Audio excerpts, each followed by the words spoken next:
Hello again. I'm back to give kind of a general update on where things are as far as the Honda Nighthawk is. It's actually been like a week over the 1 year mark of where I was the last time I uploaded a video.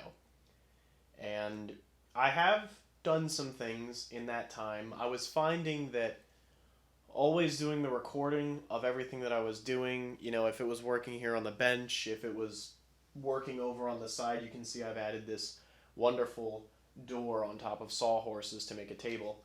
But every time I was working on something and I was just recording it the entire time, it wasn't as fun. It was just so much work trying to set up all the cameras and record and then come back and edit. And it turned into I don't want to work on the bike because of all the extra work I have to do in the background. So I kind of stepped back a little bit from the recording aspect of the project and just did some stuff in the background. Now, I will admit I haven't done a whole lot with I haven't not necessarily haven't done a whole lot, but I haven't gotten as far as I wanted to. Um, I did take apart a large amount of the engine, rebuilt some of the parts inside, did a lot of work on the frame. I have a script over here to read off of just because of all the things that I did, and I have some pictures that I want to put up to better illustrate some of those things. But also in my spare time, I got a 3D printer. I've been messing around with that and having a lot of fun learning. I bought a really beat up pickup truck that I'll probably put a picture up here. And I've basically just been messing around on that, getting it to bare bones minimum, okay to drive around. I mainly got it because it has four-wheel drive, and I didn't want to go another winter in my old car, which is just rear-wheel drive, and the back end is very light. So anytime there's snow, I really hate driving.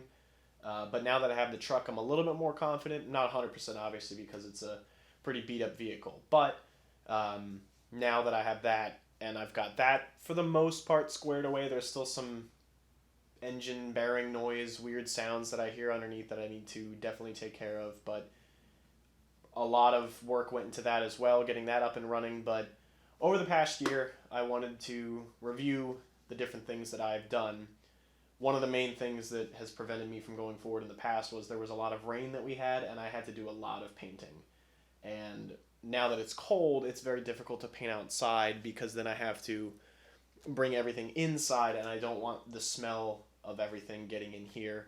And when the actual running motorcycle takes up all this room, and I've got three frames in here and all these parts everywhere, it just takes up a lot of room, and it got very frustrating to work in such a small area. When it's summertime, I can take a lot of this stuff and put it outside, and I'm not too worried with like the weather or the elements or anything. So, without further ado, I want to go over the different things that I did on the project and then throw some pictures up.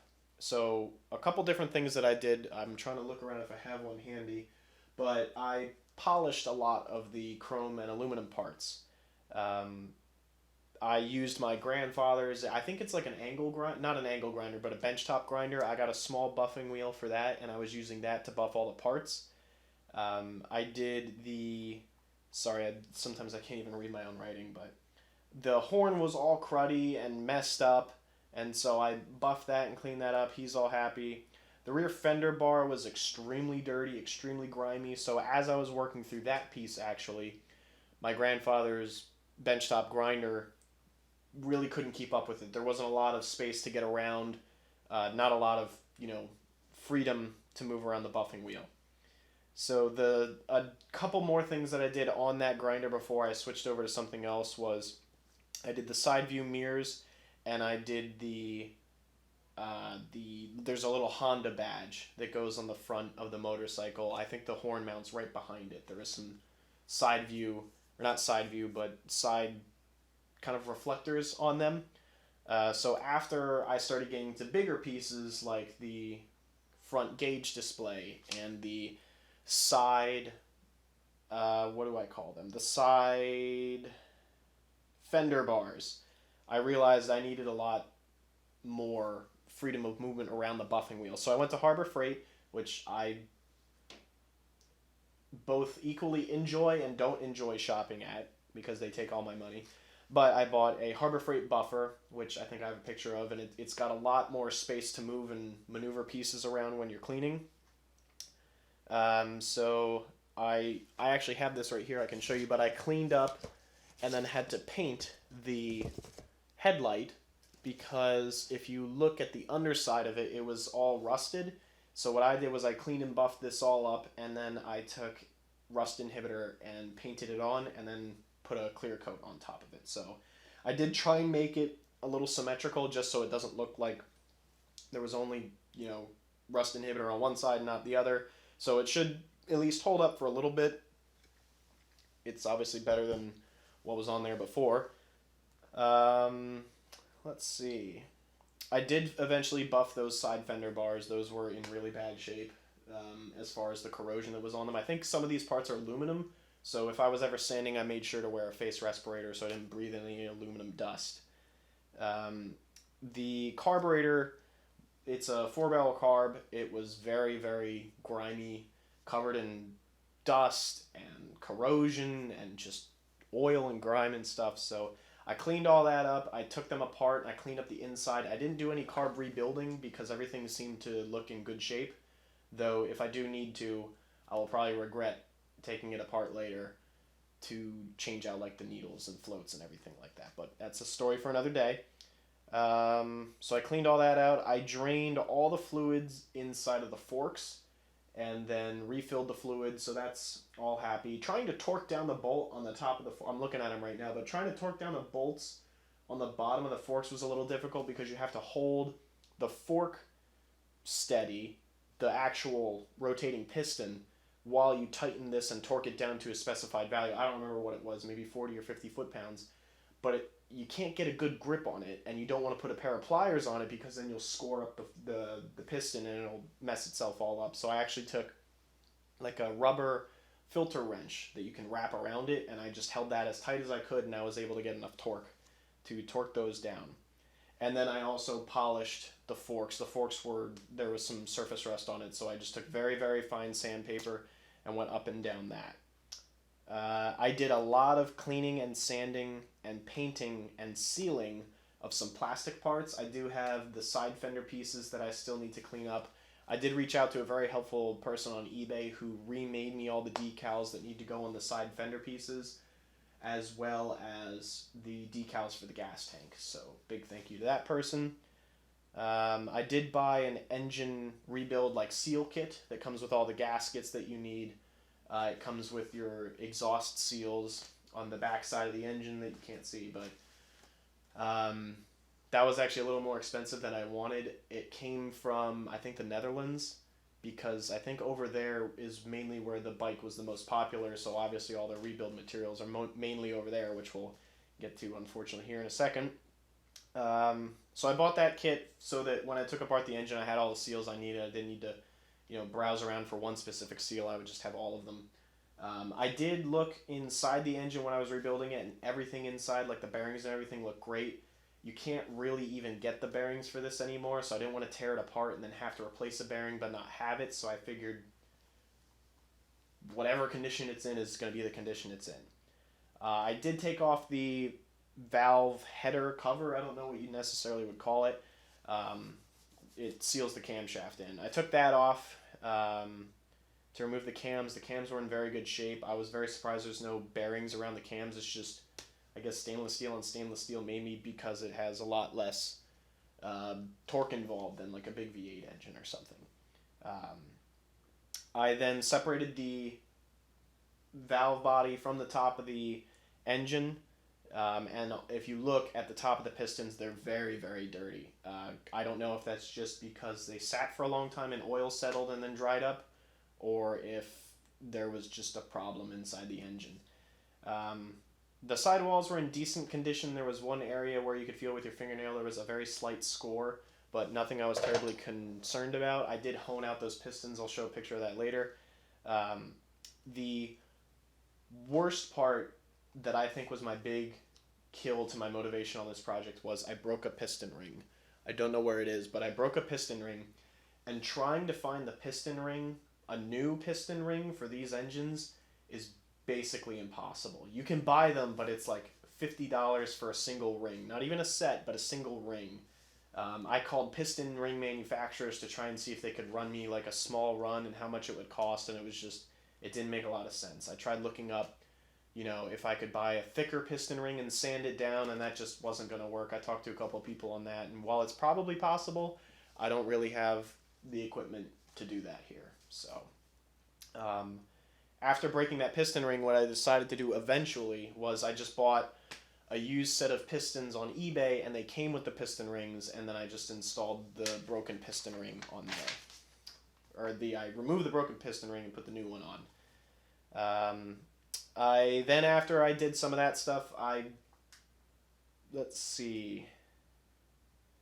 I took the frame and the gas tank outside to get a better look at them, just because I wanted to rinse them off and clean them as best I could and decide what I wanted to do with it, if I wanted to repaint it or if I wanted to just seal it.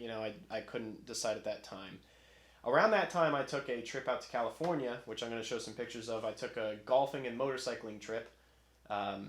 If anyone's interested about that, let me know. I'll just make a new story or something. But I basically flew out to California, rode all over, played 4 different golf courses, and I had a really, really good time. So, little side note, but after that point, there was a small break in the front faceplate of the dash.